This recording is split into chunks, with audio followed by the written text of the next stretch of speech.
Hello guys, അപ്പോൾ ദേ studio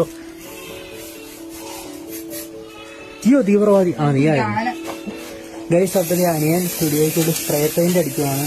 ഈ paint ഞങ്ങൾക്ക് സ്പോൺസർ ചെയ്ത് കൊല്ലം ജില്ലയിൽ മേക്കോൺ ജംഗ്ഷനിൽ മൊബൈൽ ഷോപ്പ് നടത്തുന്ന ഒരു കുഞ്ഞു ചേട്ടായിയാണ്.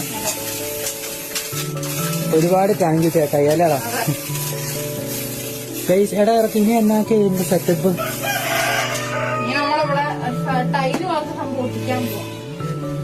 മൊത്തം കഴിഞ്ഞ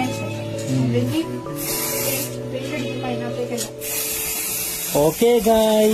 ഈ പയ്യന്മാരെ വീഡിയോ അവന്മാരൊരു സ്റ്റുഡിയോ എന്നും പറഞ്ഞ് അവന്മാരെ കയ്യിലുള്ള ബഡ്ജറ്റില് അവന്മാരെന്തൊക്കെയോ ചെയ്യുന്നു. അവന്മാരെ ആഗ്രഹമാണ് അത് ചെയ്തോണ്ടിരിക്കുന്നത്. ഈ കമന്റ് ബോക്സിനകത്ത് വന്നിട്ട് എന്താ പറയുക, ഇത് കക്കൂസാണോ വെക്കണത്, കോഴിക്കൂടാണോ, ക്ലോസറ്റ് എവിടെ, അങ്ങനത്തെ കുറെ കുണച്ച കമന്റുകൾ.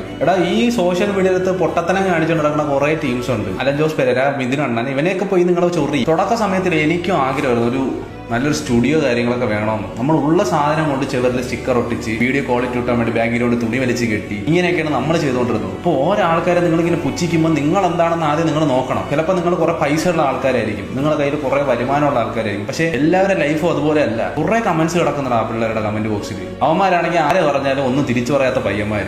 ഇതിലൂടെ എനിക്കൊരു കാര്യം മനസ്സിലായി.